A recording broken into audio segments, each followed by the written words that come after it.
થોડો થોડો ડર લાગે છે, થોડો ઓછો કોન્ફિડન્સ છે, પણ કરવું તો છે.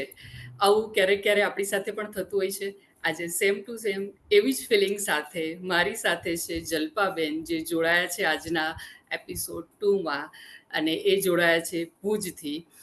અને ખરેખર પ્રાઉડ ફીલ થાય એવી વસ્તુ છે કે થોડો ડર લાગે છે, પણ દીકરીનો સપોર્ટ લઈને પણ આજે મારી સામે ટેકનોલોજીનો યુઝ કરીને અત્યારે આ એપિસોડમાં મારી સાથે જોડાઈ ગયા છે. તો વેલકમ જલ્પાબેન. જલ્પાબેન વિશે થોડી વાત કરું તો 95માં એમના મેરેજ થયા અને અત્યારે 29 યર્સથી મેરિડ લાઈફ સક્સેસફુલી જીવી રહ્યા છે. અને ફક્ત 19 જ વર્ષના હતા. 12th સાયન્સ પાસ કરીને કોલેજમાં એડમિશન લીધું, પણ અચાનક લગ્ન થઈ ગયા. અને જ્યારે આવા અચાનક લગ્ન થાય ત્યારે દરેકની લાઈફમાં ઉપર નીચે વાવાઝોડું તો આવતું જ હોય છે. બસ તો આવા લાઈફના ઉતાર ચઢાવ સાથે જલ્પાબેને 29 વર્ષ સક્સેસફુલી 2 છોકરાઓના જન્મ સાથે કઈ રીતે એમની જર્નીને સક્સેસ બનાવી તે એમના જ મોઢે આપણે સાંભળીએ. તો વેલકમ જલ્પાબેન, અને થેન્ક યુ સો મચ કે આજના આપણા એપિસોડ 2માં તમે જોઈન થયા તમારી લાઈફની જર્ની શેર કરવા માટે. Welcome and thank you once again. Okay. ખૂબ તો ખૂબ તમારો પણ આભાર. Thank you. તો જલ્પાબેન, મારે તમને સૌથી પહેલાં એ પૂછવું છે કે જ્યારે જ્યારે કોઈ પણ લેડીના અચાનક મેરેજ થાય કે નોર્મલી પહેલેથી નક્કી હોય અને થાય, શરૂઆતનો સમય હંમેશા એવો હોય છે કે કંઈક તો અઘરું લાગતું હોય છે. તો શું તમારી સાથે પણ એવું કંઈ હતું કે જે તમને શરૂઆતમાં થોડું અઘરું લાગ્યું? હા મેમ, ઘણું બધું એવું હતું, કેમ કે હું તો જાતીથી જ કોલેજમાં ભણવા, મારી લાઈફ જ કોલેજ લાઈફ ચાલુ હતી, અને અચાનક મેરેજ લાઈફ, અને એમાંય હાઉસવાઈફ. એટલો આ બધો મોટો ટર્ન આવ્યો કે એક જર્નલ લખતી જલ્પા હતી એ સીધે સીધી હાઉસવાઈફ બની ગઈ. એટલે આ મારા જીવનનો એ મોટો વળાંક હતો કે જે મને થોડોક ત્યારે ટફ લાગ્યો. ઓકે.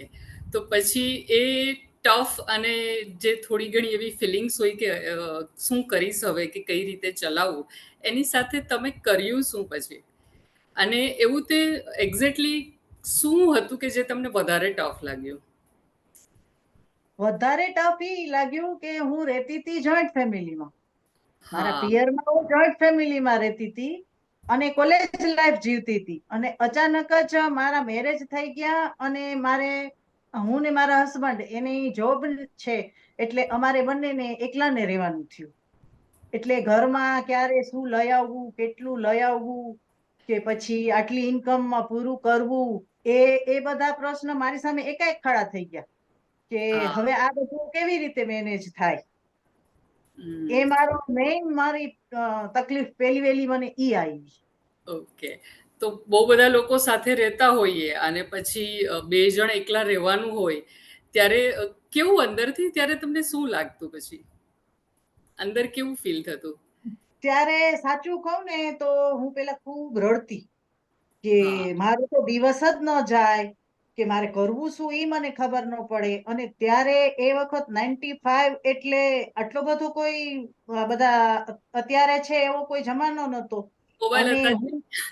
હા, કે અત્યારે હું રહેતી હતી મોટા સિટીમાં, અને મારે તરત જવાનું થયું નાના ગામમાં. એ રીતે હું ક્યાંય નીકળી ન શકું. ઈ ઘણા બધી વસ્તુ મારી સામે આવી. ઓકે. તો પછી તમે એમાંથી કેવી રીતે તમારી લાઈફને સરળ બનાવવાની ટ્રાય કરી? તમે એવું તે શું કર્યું કે જેના લીધે જે આ અઘરું લાગતું હતું તે ધીમે ધીમે સ્મૂધ થવા લાગ્યું? સ્મૂધ કરવામાં તો છે ને, ત્યારે હું કોલેજમાં જ રહેતી, એટલે જર્નલ બધા એમાં દોરતી. જર્નલમાં બધી ડાયાગ્રામ ને બધું આવતું ને, એટલે મને ત્યારે પેન્ટિંગમાં ને એવું બધું, મતલબ આકૃતિ દોરવામાં ને એવો ઘણો શોખ હતો. એટલે એ બધા હું ઘરમાં કેલેન્ડર હોય ને તો બી હું એને દોરી નાખું, એવું કામ કરું. કે પછી, અને ત્યારે શું હતું કે ઘરમાં પણ એટલા બધા કોઈ સાધન નતા કે ચાલો હું આપણે સિલાઈ મશીન છે તો હું કાંઈ કરી લઉં, કે ટીવી કે એવું કાંઈ, બધું હજી નવું નવું આપણે ઘર વસાવ્યું એટલે 6-8 મહિના તો ત્યારે એવું વિચારવા પણ જ નહોતું કે આવું બધું આપણને મળી જશે. એટલે ત્યારે હું એવી રીતે ટાઈમ કાઢતી, અને પછી સાંજ પડે અને ક્યાંય બારે આપણે મંદિરે જઈએ કે ઈ રીતે ટાઈમ કાઢતી. બાકી કોઈ મારી પાસે એવા ઓપ્શન જ નહોતા કે ચાલો આપણે કોમ્પ્યુટર ઉપર બેસી ગયા કે મોબાઈલ જોવા માંડી ગયા, કે એ તો ત્યારે હતું નહીં કાંઈ. ઓકે. તો તમે તમારા હિસાબે એ સમયમાં જે હતું તે ટાઈમપાસ કરવાની ટ્રાય કરી. પણ એ ટાઈમે શું તમને એવો કોઈ વિચાર આવતો હતો કે આવું શું કામ થયું મારી સાથે? કે પછી એવો વિચાર આવે કે જે થાય તે સારા માટે? ત્યારે મેં મારું લેવલ જ એ નહોતું કે હું આમ કે આમ વિચારી શકું. અને ત્યારનો જમાનો એ હતો કે બસ હવે આ છે એટલે એને સ્વીકારી, અને એમાં આગળ શું તમારાથી કાંઈ ભૂલ ન થવી જોઈએ. તમે એમાં આગળ વધે જાઓ. તમને તકલીફ થાય છે એ તમે અંદર તમારામાં રાખો, અને એમાં તમે સારામાં સારું શું કરી શકો ઈ તમે કરો. બાકી મારી પાસે આ બાજુ કે આ બાજુ કોઈ વિચારવાની કોઈ જગ્યા જ નહોતી. હું ઓપ્શન ગઈ જ હતી નહીં હતા. જગ્યાએ. તો એ સારું કહેવાય કે નહીં, કે જ્યારે તમારી પાસે ઓછા ઓપ્શન હોય તો લાઈફ થોડી ઈઝી લાગે કે નહીં? હા, લાગે. કે એક ટાઈમ પાછો મારી પાસે ત્યારે એ આવ્યો કે ઓલું મારું એક્ઝામ ના ટેન્શન હતા ને એ બધા હતા ને, તો હું અચાનક આમ ફ્રી થઈ ગઈ. ઓકે. અચાનક એવું જ થઈ ગયું કે બસ હવે તો મારે કાંઈ જ નથી, આવું બધું રસોઈ કરવાની ને આ કરવાનું. એટલે આમ મારું માઇન્ડ હજી આમ આટલું નાનું હતું, એટલે હું તરત એવું જ સ્વીકારવા માંડતી થઈ ગઈ કે હવે મારે કોઈ ટેન્શન નથી, મારે એવું કોઈ જવાબદારી નથી. ભલે આ કામ મારા માટે નવું હતું, પણ એવું કોઈ બર્ડન નહોતું કે આ એક્ઝામ આવે છે તો મારે આટલી તૈયારી કરવી પડશે, આ જર્નલ દેવાના છે, આ કરવાનું છે. ઈ કરતી હતી અને એમાંથી આવી ને તો મને ખબર હતી કે મારું બધું મુકાઈ ગયું છે.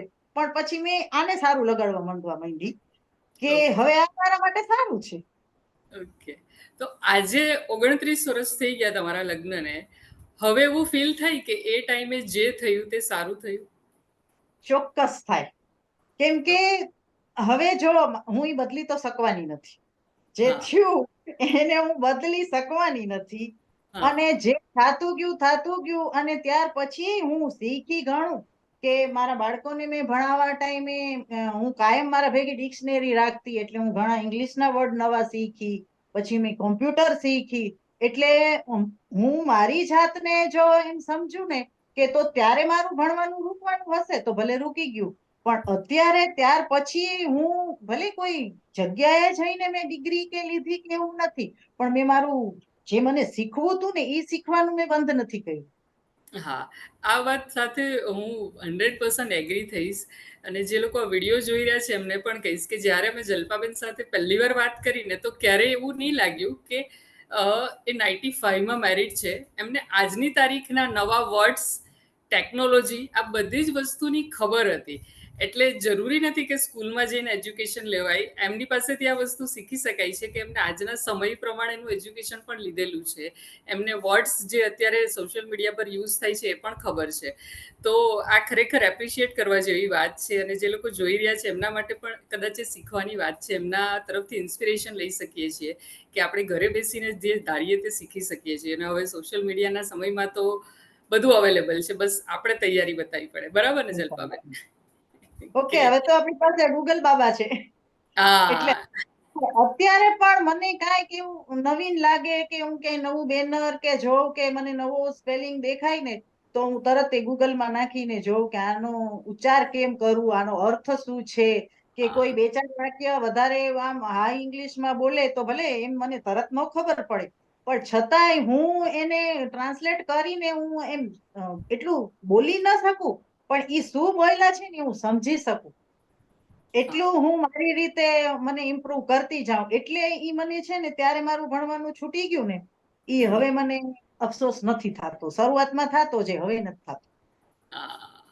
ઓકે. આ એક બહુ મોટો ચેન્જ કહેવાય ને. આપણે પોતાની જાતને અંદરથી એટલી બદલેલી છે કે અફસોસ થતો હતો, પણ એ પાસ્ટ પાસ્ટ છે. આજે કોઈ અફસોસ નથી. નથી. નથી, બરાબર છે.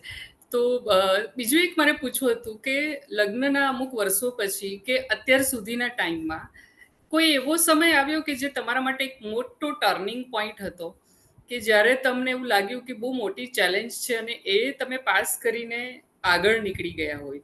કોઈ એવો ઇન્સિડન્ટ હશે જે તમે શેર કરી શકો? મારા લગ્ન જીવનમાં પછી ત્યારે અમે મારા મેરેજ થયા ત્યારે અમે સૌરાષ્ટ્રમાં રહેતા.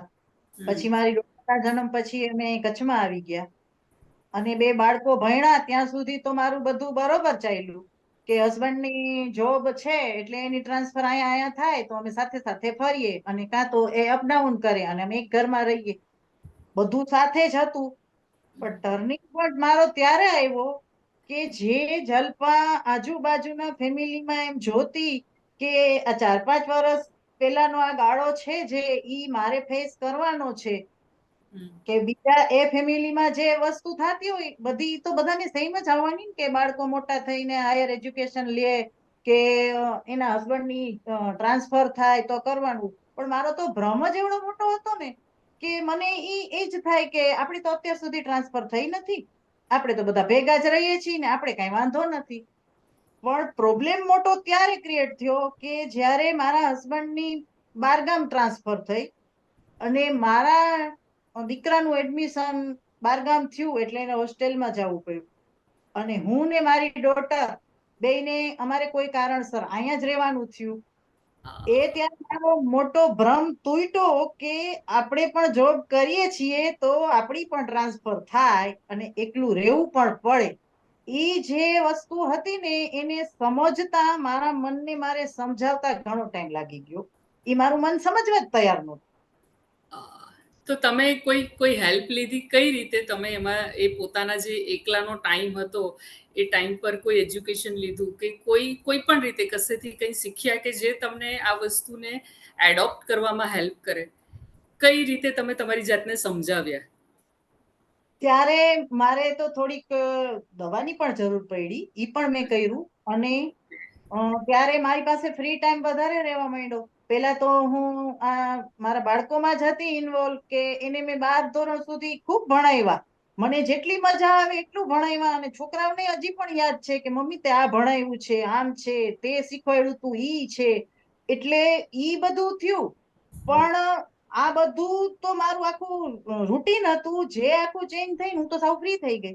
એટલે પછી મેં આપણે સિસ્ટર શિવાની પછી સૂરજભાઈ એ એ બધાના વિડિયા જોવાના ચાલુ કર્યા અને એમાંથી પછી મારી પાસે મને આ મળ્યા મિશન જીનિયસ માઇન્ડના સંજીવ મલિક સર. એના વિડિયા મેં જોવાના ચાલુ કર્યા, પછી એના 2-3 કાર્યક્રમમાં મેં ભાગ લીધો.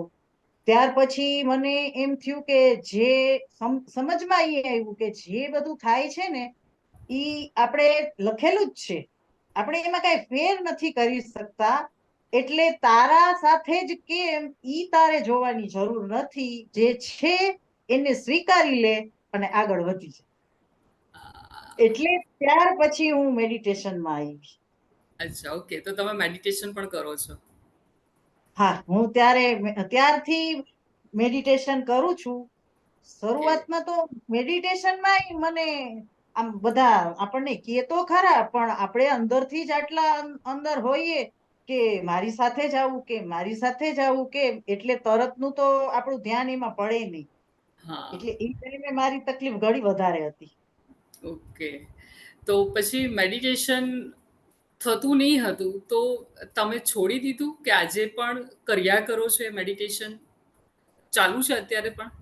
હા, હવે તો મેડિટેશન મારા રૂટીનમાં આવી ગયું છે. ત્યારે તો પેલા મારા મગજમાં મેડિટેશન કરવા બેસું ને એટલે દુનિયાભરના વિચાર ચાલુ થાય. પગમાં ખાલી ચડી જાય, કંટાળો આવે, 5 મિનિટે બેસાય નહીં. એમાંથી આ બધા વિડીયો દ્વારા ધ્યાન કરીને મેં 10 મિનિટથી બેસવાનું ચાલુ કર્યું કે આજે તો જલ્પા 10 મિનિટ તો બેસવું જ પડશે, નહીતર આ બધા કે છે એ શું ખોટું છે કે હજી તું નહીં માન. એટલે 10 મિનિટથી ચાલુ કર્યું અને આજે હું 1.5 થી 2 કલાક મેડિટેશન કરીશ. આ 1.5 થી 2 કલાક. હા, કેટલા કરી વર્ષો શકું. લાગ્યા તમને આ જર્ની પાસ કરતા કે 10 મિનિટમાંથી 1.5 થી 2 કલાક? કેટલા અંદાજે વર્ષો લાગ્યા હશે? અંદાજે વરસ સમજો ને 2019 થી મેં મેડિટેશન વર્ડ સુઈનો હા. સાંભળો કે મેડિટેશન જેવું કંઈક હોય. આ, 2019 નહીં પણ 2018 થી એવું મને સમજમાં આવ્યું કે ધ્યાન કરવાનું હોય, મેડિટેશન આને કહેવાય, એમાં આમ કરવાનું હોય. એની પહેલા મને એવી કોઈ ખબર જ નહોતી. એટલે હમ. 18 થી કરીને આટલા વર્ષ આજે 24 ચાલે છે. ઓકે. એટલે સમય લાગે છે, પણ તમે લાગેલા જ રહ્યા કે કંઈ નહીં, હવે આ જ મને હેલ્પ કરશે અને આ જરૂરી છે. ઓકે, જરૂરી છે. જરૂરી છે. તો લગભગ એવું ગણી શકાય કે 7-8 વર્ષ થયા છે. 7 વર્ષ તો કહી જ શકાય. કદાચ આપણે 2024 પૂરું ગણી લઈએ તો. તો એ વર્ષોમાં તમને તમારામાં શું ચેન્જ લાગ્યો? મેડિટેશન કરવાથી તમારી અંદર તમને શું ચેન્જ લાગે છે? ચેન્જ એટલે તો બસ ને કે મારી તો આખી લાઈફ જ ચેન્જ છે અત્યારે. કે જે અચ્છા. ઓલી ત્યાં બીતી બીતી રહેતી જલ્પા, હા. કે હવે આ કેમ થાશે, આનું શું કરવું, સતત બીતું રહેવું, અને હવે આજની આ જલ્પા કે હવે પૈડા એવા દેવાશે, જે કરો એ કરો ને. હવે એકદમ નિસ્ફિકર. મને હવે એવી કોઈ જાતનો ડર નથી લાગતો, એવી કોઈ મારા મગજમાં સ્ટ્રેસ નથી આવતું કે હવે આ મારી સામે આવ્યું છે તો મારે કેમ કરવું. ના, તારે કરવાનું જ છે. અને ઈ આપણે જયારે માઇન્ડ સેટ રાખીએ છીએ ને ત્યારે આપણી પાસે રસ્તા ખુલતા જ જાય છે. હા. એટલે તમારું એક ઇન્ટેન્શન હતું કે જે છે તે સ્વીકારવું છે અને એના માટે કંઈક રસ્તા જોઈએ. તો તમારી સામે આ મેડિટેશન આવી ગયું. તમે એમાં પણ બસ એક જાતની ફાઇટ જ કરી પોતાની સાથે, ને આજે એ લેવલ પર પહોંચ્યા કે ડર તમારો ઓછો થઈ ગયો. બહુ બધો જે ડર હતો તે તમે એને ઓછો કરી દીધો. અને આ બધું જે કરતા હોય ત્યારે તમારા ઘરનાનો તમને કેવો સપોર્ટ હતો? જ્યારે તમે આ મેડિટેશન ને બધું સ્ટાર્ટ કર્યું ત્યારે? હા, ઘરમાં મારા હસબન્ડ છે ને, સૌથી પહેલા જયારે મારા બાળકો નાના હતા ને ત્યારે મારા હસબન્ડ હમ. આમ ઈ એને ત્યારે મેડિટેશન કહેવાય એવી મને ખબર નહોતી. ઈ ઉપરના રૂમમાં જઈ અને ઈ કરે કે હું ધ્યાન કરવા જાઉં છું. ત્યારે મને એટલી ખબર નહીં કે ધ્યાન એટલે જ મેડિટેશન કહેવાય. એવી અચ્છા. મને ખબર નહોતી. જે મને તો 18માં જ ખબર પડી કે આ બધું એક જ છે. એટલે હા. ત્યારે ઈ એમાં હતા ને, એટલે હું મેડિટેશનમાં ગઈ તો મારો કોઈ ઘરમાં વિરોધ નથી કર્યો. હમ. સપોર્ટ મને પૂરો મળ્યો છે. ઓકે. બરાબર છે. ઓકે. હવે મારે તમને પૂછવું હતું કે મેડિટેશન એક શું છે, પોતાની ઉપર કામ કરવાની એક જર્ની છે, સેલ્ફ ટ્રાન્સફોર્મેશન છે, બરાબર? તો હવે તમને કેવું લાગે કે તમારામાં ચેન્જ તો આવેલો છે, પણ હજુ કંઈ કરવું છે? હજુ સેલ્ફ ટ્રાન્સફોર્મેશનમાં કંઈ બાકી છે? તમને તમારા તરફથી એવું શું લાગે છે કે હજુ આ મિસિંગ છે, હજુ આ પણ મારે શીખવું છે આની અંદર, આ જર્નીમાં? મેડિટેશન કરતા હોઈએ એટલે પૂરું તો કોઈ દિવસ મને સમજાય છે ત્યાં સુધી કઈ શીખી જ શીખેલા જ નથી હોતા. આપણે શીખતું જ રહેવું પડે છે. કે હા. મારી પાસે હજી એવી ઘણી વસ્તુ છે કે હજી તો હું મેડિટેશનની મારી તો શરૂઆત જ છે. હજી ઓકે. હું સમજુ છું ત્યાં સુધી મેં હજી કઈ શીખવું જ નથી. બસ કે એમાં જે એના અનુભવ છે ઈ મેં થોડા ઘણા લીધા છે, પણ એમાં ઊંડા ઉતરીને બીજી વસ્તુ આપણે કેવી રીતે બધી સોલ્વ કરી શકીએ કે ઈ હજી મારે એમાં ઘણું બધું શીખવાનું બાકી છે. ઓકે. તો મેજર કોઈ એક એવો પોઈન્ટ કે જે તમને લાગે છે કે જે તમારી અંદર તમારે બદલવો છે, જે તમને આમ એકદમ પેલું કે ને કે દિલથી ઈરાદો કે બસ આ એક વસ્તુ તો મારે મેડિટેશન થ્રુ બદલવી છે, એવું કોઈ એક વસ્તુ ખરી કે જે અત્યારે તમને સૌથી આમ પ્રાયોરિટીમાં આવે? ટ્રાય મારી ચાલુ જ છે, પણ પ્રાયોરિટીમાં ઈ કે હવે આપણે બીજાને સુધારવા ને કઈ કઈને હમ. એના કરતા આપણે ખુદ સુધરી જવું ઈ મારી ટ્રાય છે. એટલે એને હું છે ને આમ હમ. દ્રઢતાપૂર્વક એની ઉપર જોર દેવા માંગુ છું કે હું ઈ લેવલે પહોંચી જાઉં કે હજી મારી આ શરૂઆત છે ને એમાં હું ટોપ ઉપર પહોંચી જાઉં કે હવે બીજાને તો મારાથી બધી વખત નહીં જ સુધારી શકાય. એના હા. કરતા હું પોતે જ સુધરી જાઉં. આ ઓકે. આ આપણા બધા માટે બહુ એક સારી શું કહેવાય એક મેસેજ છે કે આપણે કોઈને નથી બદલી શકતા. આપણે પોતાના પર જ કામ કરવું પડે છે અને તમે તે ઓલરેડી સ્ટાર્ટ કરી દીધેલું છે. સો ખરેખર જાણીને આનંદ થાય છે. હવે એક આ વસ્તુની સાથે એક હાઉસવાઈફની જર્ની માટેનો એક ક્વેશ્ચન તમને પૂછવા માંગીશ કે તમે તમારી લાઈફમાં જે કહ્યું કે શરૂઆતનો એવો સમય હતો કે આટલા સેલરીમાં કઈ રીતે ચલાવવું એક ક્વેશ્ચન હતો, અને હવે આજે આટલા વર્ષો થયેલા છે, તો એવું કંઈ કરતા હતા કે ભલે તમે નથી કમાવા જતા પણ કંઈ નાનું નાનું ક્રિએટિવ અને સેવિંગ કરીને પણ ફેમિલીને સપોર્ટ કરી શકો, એવા કોઈ ઇન્સિડન્ટ ખરા કે જે કે ને કે કમાઈને નથી લાવતા પણ સેવિંગ એ પણ એક કમાણી છે?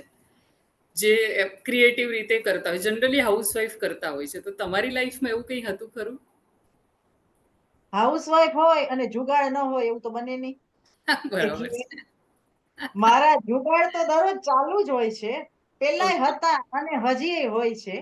ઓકે. પણ થોડાક એવી વસ્તુ હોય કે કોઈ કારીગરનું કામ નાનું મોટું હોય તો ઈ મારા હસબન્ડ ઘરે હોય ત્યારે સેફટી સાથે હું ઈ કરું. કે જેમ કે ઘરની સ્વિચ હોય કોઈ ને એ ખરાબ થઈ ગઈ હોય ને તો હમ, હું પેલા મીટર બંધ કરી હમ. અને સ્વિચ કાઢી લઉં. પછી હા. એનો ફોટો પાડી લઉં કે કયો વાયર કઈ જગ્યાએ હતો કે ઇનકેસમાં ભૂલી જાઉં તો. એટલે હા. ઈ પ્રૂફ માટે રાખી લઉં અને પછી પાછી જેમ હતી એમ સ્વિચમાં વાયર જોડીને પાછી સ્વિચ ચાલુ કરી દઈએ અને મીટર ચાલુ કરી દઈએ. તો આવા જુગાડ હું કરતી રહેતી હોઉં છું પણ સેફટી સાથે કરું છું. ઓકે. અને બીજું તો આપણું નાના મોટા જુગાડ તો આપણે હાઉસવાઈફ ને કરવાના જ હોય છે. કરવાના જ હોય છે. ઓકે. પણ આ તમારું જે એક એક્ઝામ્પલ છે જ બતાવે છે કે આવું તો નાનું મોટું કેટલું બધું તમે જાતે કરીને આગે નહીં. અહીંયા પણ એવું છે, થોડો ડર લાગે છે પણ કરવું તો છે. કરવું તો છે જ હા એટલે હા. તમે સેફ્ટી સેફ્ટી પ્રિકોશન પણ રાખ્યા.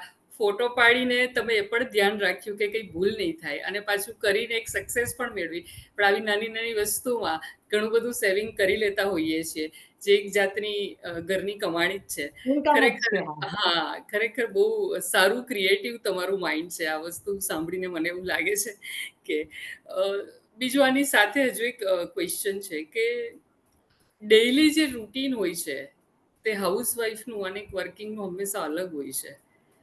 અને હાઉસવાઈફનું પણ અલગ હોય છે. બરાબર છે? જોઈન્ટ બરાબર. ફેમિલીમાં રહેતા હોય તે હાઉસવાઈફનું અલગ હોય છે અને તમારી આખી સિચ્યુએશન અલગ હોય છે. અલગ. જે તમે અત્યારે કહી. તો તમારું હાલનું રૂટીન શું છે? અત્યારે તમે કઈ રીતે દિવસ પસાર કરો છો?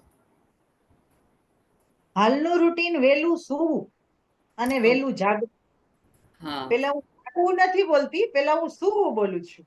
ઓકે. આટલા દિવસ રાત થી આપણું બીજા દિવસનું રૂટીન ચાલુ થઈ જાય યસ. કે વેલા સૂઈએ તો વેલા જાગીએ. એટલે 4:30 વાગ્યે તો મારે જાગી જવાનું અને વહેલું તો મેડિટેશન કરવાનું. હમ. પછી બધું કામ આપણે જાતે કરવું એટલે ઘરનું બધું કામ કરીએ એટલે આપણે બપોર તો થઈ જાય. અમારે ઓકે. મારા હસબન્ડ ની જોબ છે એટલે મારે સવારમાં પેલા રસોઈ બનાવવાની આવે અને ઓકે. બીજા બધા કામ પછી કરવાના.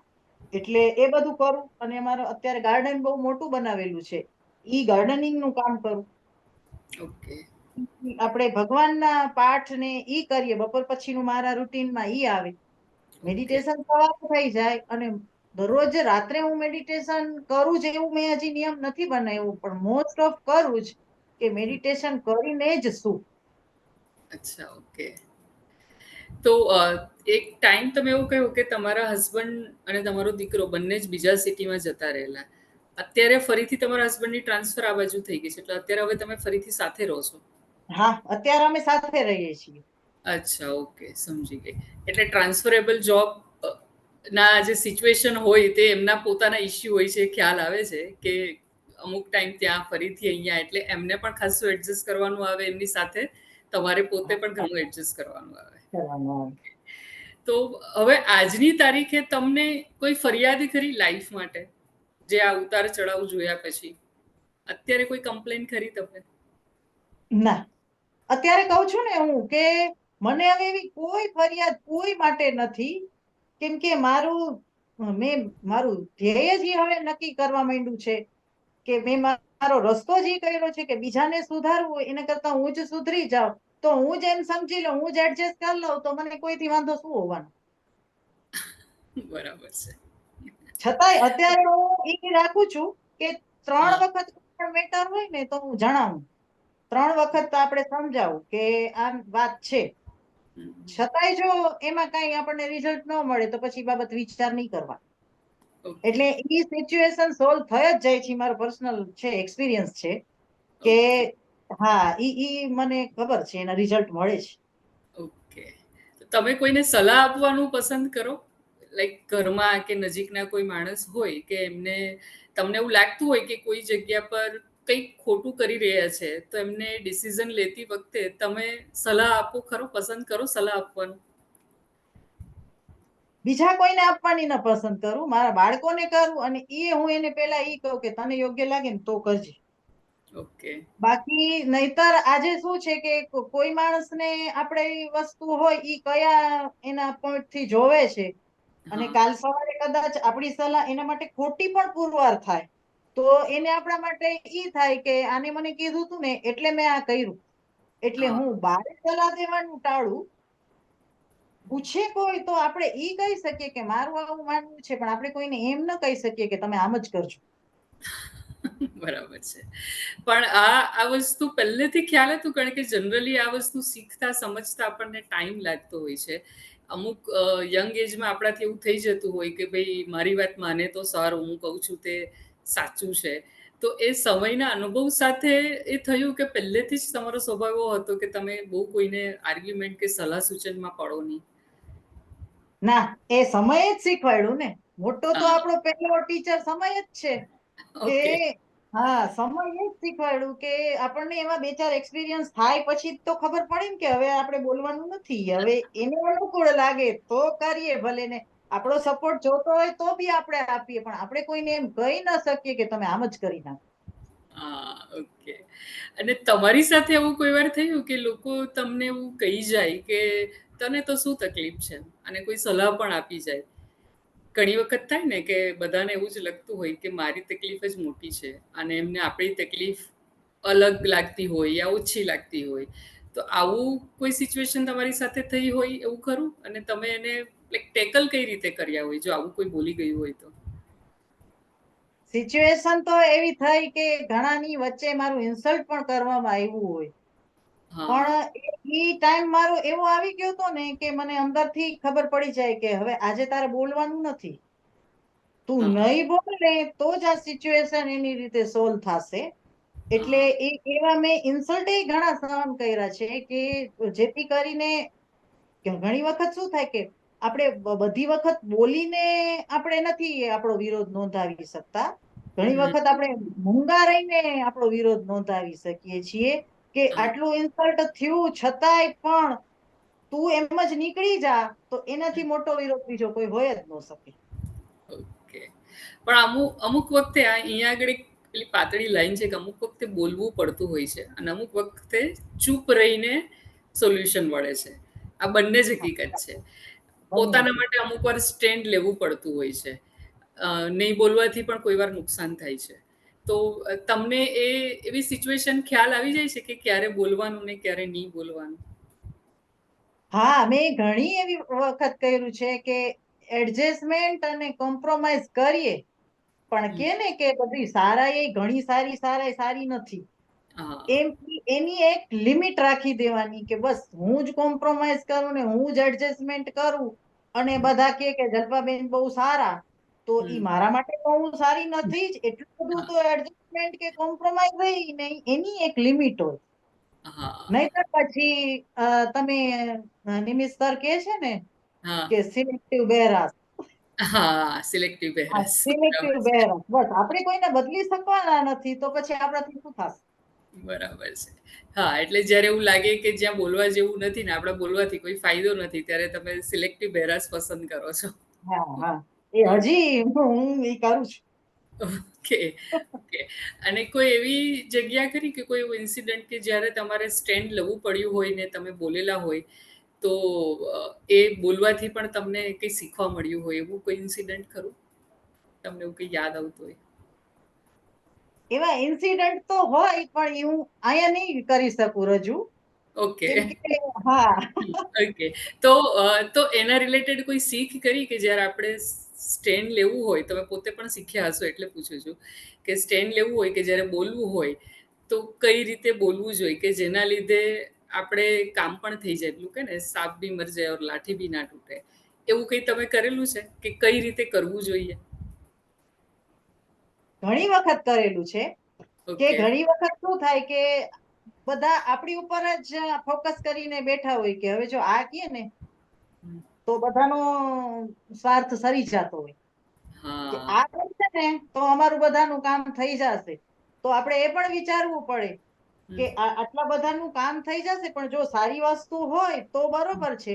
નહીતર બધાનો સ્વાર્થ સરાવવા માટે થઈને તો મારે ઈ બોલી દેવું મારા ઉપર ફોકસ છે એટલે જરૂરી નથી. એટલે ઓકે. ઈ આપણે જવું પડે કે કઈ જગ્યાએ આપણે સાચી વસ્તુ છે ઘણી વાર તો બી આપણે નથી બોલી શકતા. નથી બોલી ખોટું તો શકતા. ભલે ન જ બોલીએ કોઈનો સ્વાર્થ સિદ્ધ હા, કરવા માટે, પણ હા. ઘણી વખત સાચી વસ્તુમાં પણ મૂંગું રહી જવું પડે. અચ્છા, ઓકે. તો તમારે જ્યારે તમારું સ્ટેન્ડ લેવું પડે કે અહીંયા આગળ મારે મારા માટે તો બોલવું પડશે, તો તમે ત્યારે કઈ રીતે રજૂઆત કરો? જ્યારે ખાલી પોતાની વાત હોય. આ તમે જે વાત કરી એમાં તો ઘણી વખત કોઈ બીજા લોકો આપણો યુઝ કરી જાય એવું થતું હોય, એવું ફીલ થતું હોય. પણ ફીલ જ્યારે થાય. પોતાના માટે તો બોલવું જ પડે એમ હોય છે, તો તમે એ તમારી વાતની રજૂઆત કઈ રીતે કરો? જ્યારે તમારું સ્ટેન્ડ લેવાનું હોય. હવે હું આ ઉંમરના ઈ પડાવ ઉપર તો આવી ગઈ છું કે હમ. હવે હું ઈ કહી શકું છું કે જો ભાઈ મારી આટલી લિમિટ છે, આટલું થશે, આનાથી વધારે મારાથી નહીં થાય. ઓકે. ઈ હવે હું સ્પષ્ટ બોલી શકું છું કે મારી બસ સ્પષ્ટ આ બોલી લિમિટ શકો છે, છો. કે મારી જેટલી કેપેસિટી છે ને એટલું મેં મારું પૂરું આપી દીધું, હવે આનાથી વધારે હું નહીં કરીશ. ઓકે. તો તમે જ્યારે આ બોલતા હો ત્યારે તમારાથી શાંતિથી બોલાય છે કે થોડો ગુસ્સો આવી જાય? ના ઘણી વાર આવે પણ પછી મને તરત હવે કહું છું ને કે હા, મેડિટેશનમાં આવ્યા પછી મને ખબર પડે કે અહીંયા તે ભૂલ કરી. હા, એટલે હું એ સુધારી પણ લઉં અને માફી પણ ઘણી વાર માગી લઉં કે જો મારાથી ભૂલ થઈ ગઈ, જે મને ગુસ્સો આવ્યો એ મને નતો આવતો જોઈતો, હમ, એ સીધી વાત થઈ શકતી હતી. હા, ઓકે. તો તમારી જે અત્યાર સુધીની વાત સાંભળી એના પરથી મને એવું લાગે છે, જનરલી બધા જ સાથે થતું હોય કે આટલા વર્ષો પછી તો ઘણું બધું સમય શીખવાડી દે. બીજું તમે મેડિટેશનના પાથ પર છો, તો તે પણ ઘણું શીખવાડી જાય છે. તો આપણું જે આ પોડકાસ્ટ જે લોકો જોઈ રહ્યા છે, એમને તમે એવા કોઈ 3 કે 2 એવા વિચાર કહી શકો કે જે તમે હવે આટલા અનુભવ પરથી લોકોને કહેવા માંગો છો? એવા વિચાર કે જે પોતાના માટે કામના છે ને પોતાના ટ્રાન્સફોર્મેશન માટે એમને હેલ્પ કરે અને જે ઓવરઓલ એમની લાઈફને સુધારે. તો એવા તમારા કોઈ 2 કે 3 વિચાર કે જે લોકો જુએ અને એમને થાય કે યસ આ હું પણ કરી શકું છું. તો એ લોકો 20-30 વર્ષની રાહ નહીં જુએ, અત્યારથી સ્ટાર્ટ કરી દે. તો એ જણાવશો તમે? હું મારા જીવનમાં એપ્લાય કરું છું એટલે હું ઈ કહીશ કે હમ. કોઈકને જોઈ અને સીધું આપણે જજ નહીં કરી દેવું કે હા, આ ખરાબ જ છે કે આ સારા જ છે. હા, માણસ પોતાના પરિસ્થિતિ અને એના સમય પ્રમાણે ઈ સારો કે ખરાબ હોય. બધાયને આપણે સારા નથી લાગવાના એમ બધા હા, આપણને સારા નથી લાગવાના અમુક એ- ટાઈમે. પછી ઈ જ માણસો બીજા સમયે ને બીજી પરિસ્થિતિમાં આપણને સરસ પણ લાગે. એટલે હા, ઈ વસ્તુ મોટી મારા મગજમાં મેં રાખી છે કે આપણે કોઈને તરત જજ નહીં કરી દેવાના કે આ તો બહુ ખરાબ છે ને આ તો બહુ સારા છે. હા. એટલે થોડો સમય આપીએ માણસને ઓળખવામાં અને કઈ સાચું કે ખોટું કે સારું ખરાબ નથી. બસ એને જે છે એ રીતે લઈએ. ઓકે, આ પહેલી મેસેજ થઈ. બીજો કોઈ એવો વિચાર કે જે તમે અપ્લાય કરતા હો? બીજો કે આ મેં કીધું ને કે કોઈ પણ એવી મેટર હોય કે જે હમ. આપણે બધાયથી ઓપોઝિટ જાતા હોઈએ કે હા. ના મને શું કરવું છે અને બીજા લોકોને કંઈક બીજું કરવું હોય, ત્યારે હમ. ઈ વસ્તુ આપણે 3 વાર કહું. હા. ઓકે. અલગ અલગ ટાઈમે આપણે અલગ અલગ પરિસ્થિતિમાં 3 વાર કહેવાની કે આ તો આમ થાય છે. હમ. પછી આપણે એના માટે વિચારવું નહીં. નહીતર ઈ તો મોટો કંકાસ જ થવાનો છે. સિચ્યુએશન તો સુધરવાની નથી પણ મોટો કંકાસ જ થવાનો છે. એના કરતા આપણે જ બંધ થઈ જઈએ તો હમ. આપોઆપ એનું સોલ્યુશન આવી જાય છે. Okay, okay. અને ભૂતકાળ રિલેટેડ આજની તારીખમાં તમારી અંદર કંઈ છે કે જે તમને કોઈ વિચાર આવી જાય તો તકલીફ થતી હોય? ભૂતકાળના ઇન્સિડન્ટ દરેકની લાઈફમાં કંઈ ને કંઈ તેવું હોય જ છે કે જે એ ટાઈમે હર્ટ કરી ગયું હોય. તો આજની તારીખે પણ એવું કંઈ છે કે જે તમને હવે હર્ટ કરે છે? એવો વિચાર કોઈ? હવે મેડિટેશનમાં આવ્યા પછી આમ 1 સેકન્ડ પૂરતો કે 1 મિનિટ પૂરતું મને એવું લાગે, પણ હમ. ત્યાર પછી હવે મારામાં તરત ઈ આવી જાય છે કે ઈ તો જે થવાનું હતું ને ઈ હવે એમાં તું રોકી શકી નહીં અને હવે તેમાં તારાથી કઈ થવાનું જ નથી. તો એના માટે વિચાર કરીને શું કામ કરવું, હવે આગળ શું કરવું છે ઈ જ જોવાનું. ઓકે. એવી સિચ્યુએશન આપણી સામે ઊભી થઈ હતી, ઈ આપણે કોઈની સામે ઊભી ન કરી. ઓકે. તો તમે જે આગળ શું કરવું એ વિચારો છો ને, એના પરથી જ એક વસ્તુ જાણવા માંગીશ કે કોઈ કરિયર રિલેટેડ ગોલ સેટ કરતા હોય છે કે મારે અહીંયા પહોંચવું છે કોઈ બિઝનેસવાળા એવું વિચારતા કે મારે અહીંયા પહોંચવું છે. તો તમારી લાઈફનો હવે ગોલ શું છે? કે હવે તમારે આ મેડિટેશનની જર્ની સ્ટાર્ટ કરી છે અને તમે હવે તમારા છોકરાઓ મોટા થઈ ગયા છે. તો કદાચ ખાસો ટાઈમ તમને હવે ફ્રીડમ મળે. ફ્રી મળતો હશે. તો હવે તમારી લાઈફનો ગોલ શું છે? હવે ક્યાં જવું છે તમારે? મારી લાઈફમાં હવે મારે મેડિટેશનમાં જ હજી તો કહું છું ને કે મેં હજી મેડિટેશન ને એટલું જાણ્યું જ નથી. એમાં ખૂબ ઊંડી દુનિયા છે એની. એટલે ઈ બધું એના વિશે હું જાણી અને એનો હું પ્રચાર કરવા માંગીશ કે બધાએ પોતાની લાઈફમાં મેડિટેશન રૂટીનમાં લઈ આવવું જોઈએ. જે હા. એના માટે મને વધારે કામ કરવાની ઈચ્છા છે. અચ્છા, ઓકે. અચ્છા, તમારા દીકરાના લગ્ન થઈ ગયા છે? ના, મારો દીકરો અત્યારે એમબીબીએસ ની ઇન્ટર્નશિપ કરે છે. હજી એના લગ્ન અચ્છા, નથી. ઓકે. તો પછી તમે જ્યારે મેડિટેશન પર વધારે આગળ વધશો અને બની શકે કે દીકરાના લગ્ન થાય, બધા સાથે રહેવાનું કદાચ થાય, કે જે પણ સિચ્યુએશન આવે, તો પછી એ ત્યારે કેવી રીતે તમે મેનેજ કરશો? એટલે એમની સાથે રહેવાનું પસંદ કરશો કે પછી તમે એ જ જર્નીમાં આગળ જશો? કારણ કે એ પણ એક જાતની ફેમિલી રિસ્પોન્સિબિલિટી જ હોય છે. તો ત્યારે છે તમે શું કરવા માંગશો? એ એના ઉપર છે કે એને ઓકે, જો સાથે રહેવું છે તો આપણે કઈ વાંધો નથી. આપણે ઓકે. એડજસ્ટમેન્ટ થી રહેવા તૈયાર છીએ. એક તો હું તો કહું જ છું કે જે સિચ્યુએશન મારી સાથે આવી ઈ તો હું કોઈ ઉપર નહીં જ કરું. ઈ તો ઓકે. મારો અંદરથી નિર્ણય જ છે કે ઈ ગમે ઈ કરીને હું એડજસ્ટ કરી જઈશ. પણ ઈ સિચ્યુએશન હું સામેવાળી વ્યક્તિ ઉપર નહીં મૂકું. જે મને કોઈ ઈ હું કોઈને નહીં કરું. Okay, okay. એટલે તમે ઓપન છો કે જો એમ એના પર ડિસિઝન છે. તમે એવું કોઈ જગ્યા પર સ્ટીક નથી કે મારે ખાલી હું મારી રીતે બસ હવે ફ્રીડમથી રહેવા માંગુ છું. ના, જો એ ના, લોકો બધા સાથે રહે તો તમે એ રીતે પણ રહેવા તૈયાર છો. એટલે એક ચોક્કસ. બેલેન્સ સાથે કે ભાઈ ફરીથી નવી મોટી જોઈન્ટ ફેમિલી થતી હોય તો એની સાથે અને મેડિટેશન સાથે તમે એક બેલેન્સ લાઈફ આગળ જીવશો. હા, ઓકે. ચોક્કસ. હું ઈચ્છીશ. જાણીને બહુ આનંદ થયો. હવે અત્યારે તમે મેડિટેશન સાથે બીજું કંઈ શીખો છો ખરા? સોશિયલ મીડિયા પર બહુ બધું અવેલેબલ છે. તમે એવું પણ કહ્યું કે તમે હંમેશા ક્યુરિયોસિટી હોય છે, કંઈ નવું વાંચો તો શીખો. તો અત્યારે કંઈ સ્પેસિફિક એવું કંઈ શીખો છો ખરા? કે જે તમને ગમતું હોય? હા, મને આપણે આ બધા આવે યુટ્યુબ ઉપર ટ્યુટોરિયલ હોય છે. હા, બેકપેક બનાવતા હોય, ઓર્ગેનાઇઝર બનાવે, પર્સ હા, બનાવે. હા. એવા હું મારા બાળકો માટે ને ઘર માટે હું બનાવતી હોઉં છું. મને ઓકે. ઈ બધું એવું મટીરિયલ હું માર્કેટમાંથી લઈ આવું ને પછી મને એમાં બીજી બહુ ઝાઝી ખબર ન પડે તો કાંઈ નહીં, પણ એણે જે બનાવ્યું હોય ને એવું ને એવું ચોક્કસ બનાવી લઉં. ઈ જ માપથી અને ઈ જ ઓલાથી કરું ને તો ઈ અત્યારે જો મારી ડોટર જે બેકપેક લઈને જાય છે ને ઈ મેં ખુદે બનાવેલું છે. અચ્છા. હા, ઓકે. ઈ છોકરાઓ પણ લઈ જવાનું પસંદ કરે એટલી ટાઈપથી સારું હું બનાવી શકું છું. વાહ! ખરેખર સારી વાત કહેવાય. એટલે તમે ફૂલ ઓન એક્ટિવ રહો છો. કંઈ હા, ને કંઈ કર્યા કરો છો. તમને વ્હીકલ ચલાવતા આવડે છે? ચલાવો હા, છો તમે? હું વ્હીકલ ચલાવેલું છે. ઓકે, એટલે વ્હીકલ પણ ચલાવો છો. એટલે તમે એમ જોઈએ તો કોઈ જગ્યા પર કોઈ વસ્તુ પર ડિપેન્ડન્ટ નથી. એવું કહી ના, શકો ને? હા, ડિપેન્ડન્ટ નથી. હમ. કેમ કે આ અત્યારે અમે જે ઘરમાં રહીએ છીએ ને એ અમે હમણાં થોડાક ટાઈમ પહેલા જ રહેવા આવ્યા છીએ. હા, મારા હસબન્ડ ને તો એ અત્યારે બ્રાન્ચ મેનેજર છે એટલે એની પાસે બહુ ટાઈમ ઓછો હોય કે આપણે આ ઘરને બનાવવા માટે કોઈકને એમ જ આપી દેવું પડે. પણ હા. અમે શું કર્યું હતું કે આ ઘરને બનાવવા માટે એક એક ચીજ અમે પોતે જ લેતા અને ઈ હું જ લેવા જતી. અચ્છા.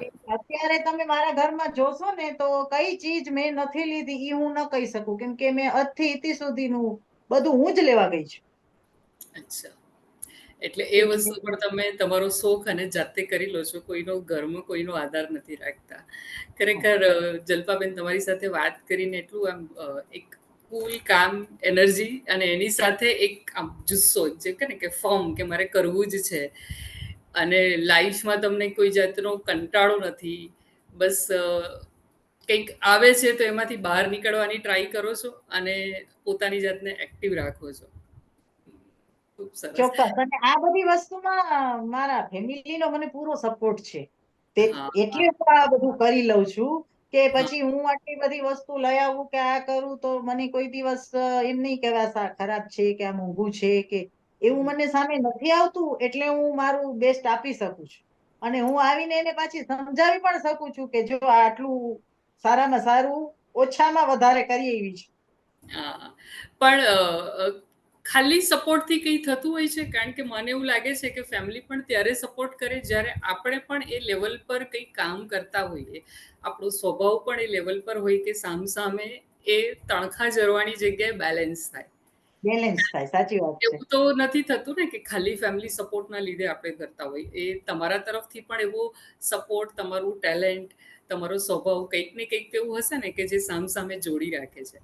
શું હા, કેવું છે? એને આપણા ઉપર કોન્ફિડન્સ હોય ને કે હવે આ બરોબર જાય છે એટલે હવે આ બરોબર જ કરશે, એને આપણા ઉપર વિશ્વાસ હોય તો જ આ તો જ આપણને સપોર્ટ. સપોર્ટ. હા, બરાબર છે. જલ્પાબેન, તમારી સાથે વાત કરીને ખરેખર મજા આવી.